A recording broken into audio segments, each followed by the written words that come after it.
కానీ ఎలాగా అంటే మీరు చెప్పారు కదా, అంటే మీరు మట్టిలోంచి పుట్టిన కుటుంబం మీది. మరి మీరు పొట్టకూటి కోసమైనా పని చేయక తప్పదు. అవును. మరి ఒకవైపు ప్లానింగ్, ఇంకోవైపు యాక్టింగ్ ఆపర్చునిటీస్ వదులుకోవాలి. అప్పుడు మీకు సంఘర్షణ వచ్చిందా? అయ్యో చాలా అండి. అదే అంటే యాక్చువల్లీ నేను 2013లో జబర్దస్త్ స్టార్ట్ అయింది. అప్పుడు పీక్స్ నేను యాక్టింగ్లో, స్టేజ్ షోలని, యాక్టింగ్ అని చాలా పీక్స్.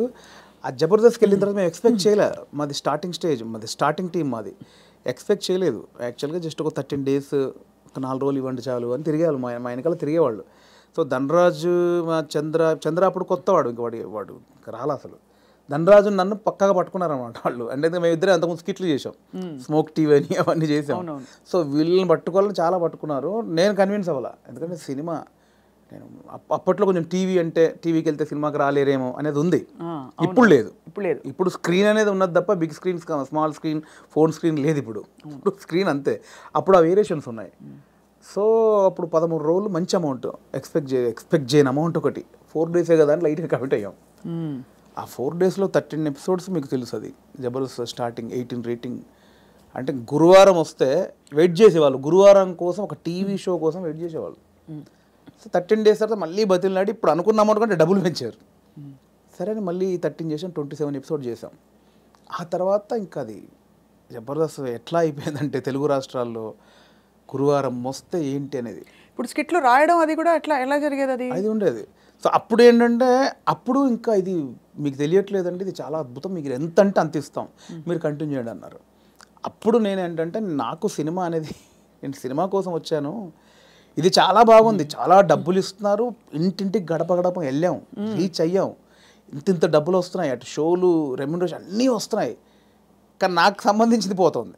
అవును, నేను సినిమా అనుకున్నాను, దీనికోసం రాలేదు, ఇటు పోతే నా సినిమాకు దూరం అవుతాను, దీని నుంచి బయటకు వచ్చానండి. అబ్బా చాలా పెద్ద ఇదండి. మామూలుగా సెటిల్ అయిపోతాం మనం, పైసలు వస్తున్నాయి కదా ఎందుకు బై నీకు అందుకని బయటికి వెళ్ళాము. బయటికి వెళ్ళాక 1.5 year తర్వాత ఇది రైజ్ అయిపోయింది. అంటే ఇంటర్నెట్ ఫ్రీ అయిపోయి ప్రతి ఒక్కరికి సెల్ ఫోన్ చేతిలోకి వచ్చేసి ఇది వైరల్ అయిపోయింది.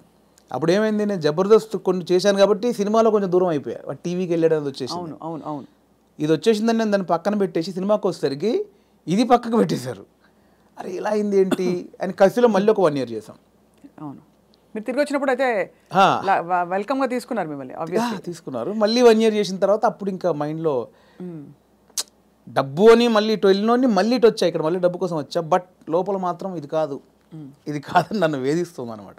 మళ్ళీ బయటకు వచ్చాను. ఆ మళ్ళీ బయటకు వచ్చిన తర్వాత 2015 మిడ్లో బయటకు వచ్చామండి.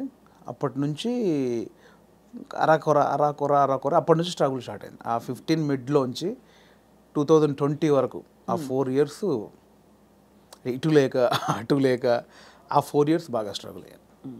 అది ఇంకా మేజర్ నా కెరియర్లోనే వెరీ బ్యాడ్ పీరియడ్.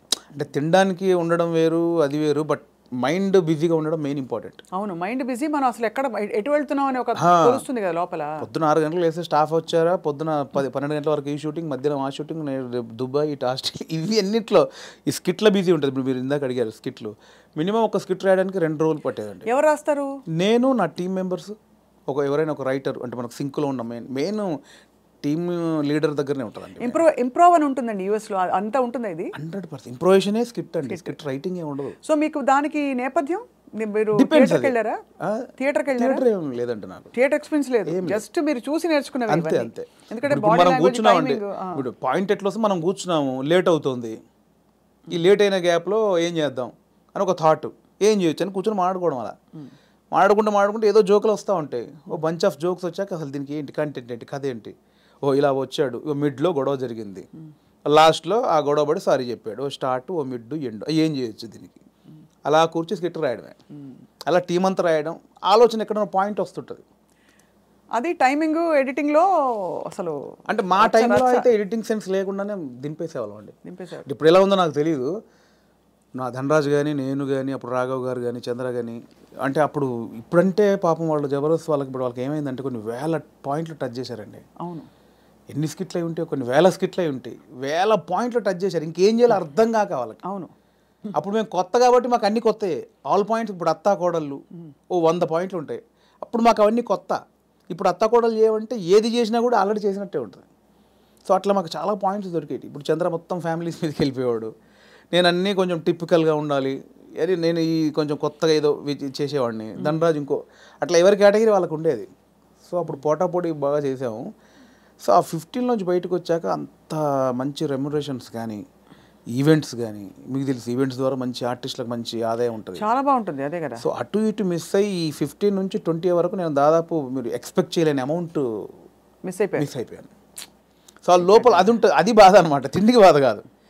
అనవసరంగా దాంట్లోంచి బయటకు వచ్చావు, ఇప్పుడు ఇంత పోయింది, ఇప్పుడు ఇది లేదు అది లేదు. ఇప్పుడు మన బతుకులకి నువ్వు వచ్చిన నేపథ్యానికి అది చాలా పెద్ద అమౌంట్. దాన్ని మిస్ అయిపోయామే, తప్పు చేసామా ఒప్పు చేసామా, అనవసరంగా సినిమా సినిమా సినిమా అని ఓ పెద్ద బిల్డప్ ఇచ్చుకొని బయటకు వచ్చావు, ఇక్కడ ఇది లేదు, అక్కడ అంతా సాలిడ్ అమౌంట్ మిస్ అయిపోయి ఏంట్రా తప్పు చేసామనే గిల్ట్ ఒకటి ఉంటుంది చూసారా, ఆ గిల్ట్ ఎక్కువ పోయిన అనమాట. అవును, లక్షల సంపాదన వదులుకోవడం అంటే ఈజీ విషయం కాదు. అండ్ ఇప్పుడు పొద్దున్న లేవగానే ఇంకొకటి అండి, ఒక బిజీ పర్సన్ మీరు ఉన్నారు స్వప్న గారు అంటే, మీరు ఇంకా మిమ్మల్ని కట్టేసినా కూడా మీరు ఆగలేరు, ఎందుకంటే మనకి అంత ఉంది, అంత పని చేసేవాళ్ళు పొద్దున్న లేవగానే మనం ఏం పని లేదంటే ఎలా ఉంటుంది.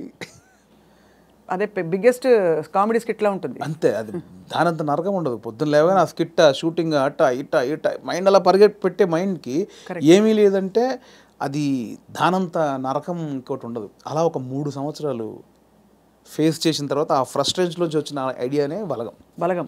అంటే ఇన్ని రాసాము, నేను చాలా సినిమాలకు అంటే చాలా సినిమాలు కాదండి, నా ఫ్రెండ్స్ డైరెక్ట్ చేస్తూ ఉంటే వాళ్ళకు నేను సబ్జెక్ట్లో కూర్చునేవాడిని, కామెడీ ట్రాక్స్ రాసి ఇచ్చేవాడిని. అండ్ సినిమాలో మేము కామెడీ సినిమా షూటింగ్ చేస్తూ ఉంటే ఏదైనా మనం ఇంప్రూవ్ చేసిన పంచ్ ఉంటుంది, అది స్క్రీన్లో చూస్తే పేలింది అంటే నాకు ఆలోచించే ఉంది. ఇప్పుడు స్కిట్లు నేను ఆల్మోస్ట్ 100 స్కిట్లు రాసా, వర్కౌట్ అయినా చాలా, అంటే నా ఆలోచన నుంచి పుట్టినాయి కదా.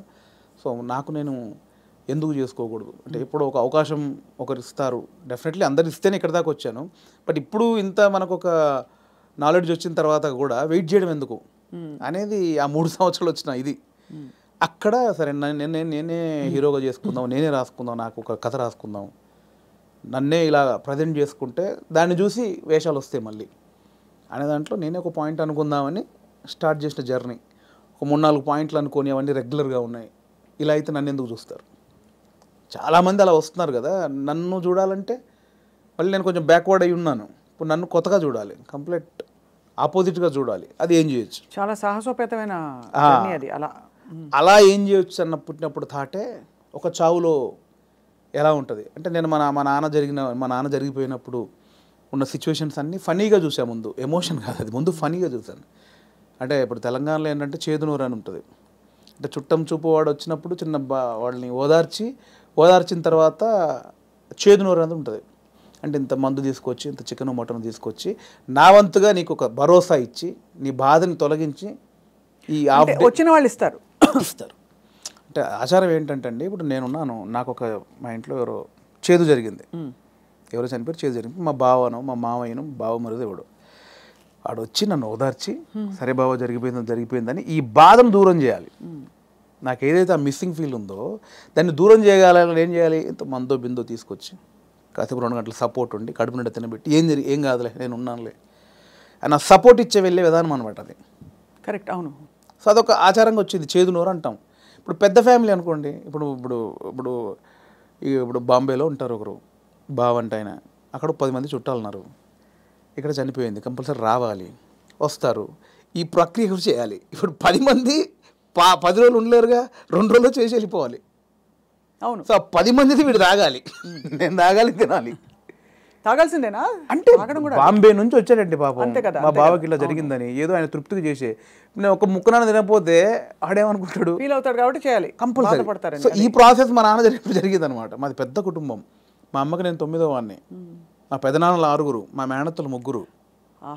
సో మా ప్రతి పెదనాన్నకి ఫ్యామిలీ మినిమం 10 మంది, 7 మంది, 8 మంది, వాళ్ళందరూ వచ్చి 200 మంది మా కజిన్స్ ఉంటారు, అన్నయ్యలు వదినలు వాళ్ళ పిల్లలు అందరూ వచ్చేసి ఏమైపోయిందంటే, ఆ 11 రోజులు మా నాన్నది చనిపోయిన నెక్స్ట్ డే నుంచి మార్నింగ్ ఒక సెటప్, 11 o'clock ఒక సెటప్, 1 o'clock తప్పదు. దీనిలో ఏం జరుగుద్ది, ఇప్పుడు నేనున్నాను, మీరు వచ్చారు, రాగానే సరే బావ ఇలా జరిగిందంటే సరే కూర్చో తాగదు అంటే కాదు కదా, మీరు అడుగుతారు ఎలా జరిగింది బావ ఏంటి అంటే, నేను చెప్పాలి నేను ఇలా ఉన్నట్టు నాన్న చూస్తూ అని ఏడవాలి. ఓకే అయిపోయింది. ఇప్పుడు 12 o'clock ఇంకోటి వచ్చాడు, వాడికి కూడా సేమ్ ఏడవాలిగా. రాగానే రాబావ కూర్చోండి, వాడు మళ్ళీ చూసేవాడు ఒక కంట నీరు కూడా పెట్టలేదు, రాగానే తాగినని వాడు అనుకుంటాడని వాని కోసం మళ్ళీ సేమ్ ప్రాసెస్. ఏమైందంటే నాన్న ఇలా లేడు అన్నీ అంటే నాకు అలా ఉంది. ఎలా జరుగుతుందంటే వస్తున్నారు, తాగుతున్నారు, ఏడుస్తున్నారు, తింటున్నారు, పంటున్నారు, ఏడుస్తున్నారు. ఏందిరా అది?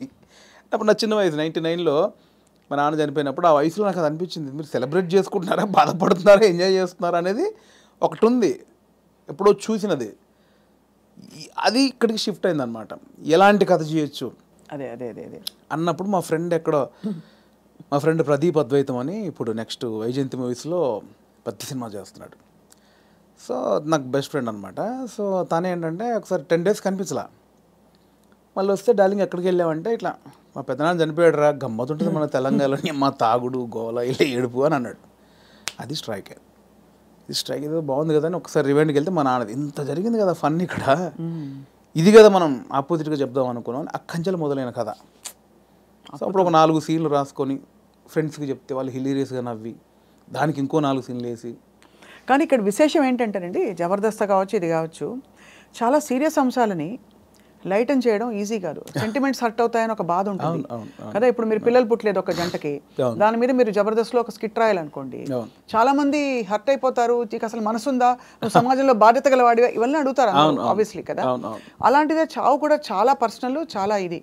కానీ ఇందులో మీరు ఒక విధమైన హ్యూమరు, లైఫ్లోని చాలా సటిల్గా జరిగిపోయే ఇవన్నీ తీసుకొచ్చారు చూడండి. అది దాన్ని కూడా మన పెద్దవాళ్ళు చెప్పిన నిదర్శనాలు అండి నిజంగా. అంటే ప్రతి విషయంలో మీకు సీరియస్నెస్ ఉంటుంది, కామెడీ ఉంటుంది. ప్రతి ఇన్సిడెంట్లో మీరు కామెడీ, ఇప్పుడు ఇది సీరియస్ అనుకోండి ఒక చావు అనేది, ఎగ్జాక్ట్ లేకపోతే ఒక కామెడీగా తీసుకుందాం, కానీ దానిలో కూడా సీరియస్ ఉంటుంది.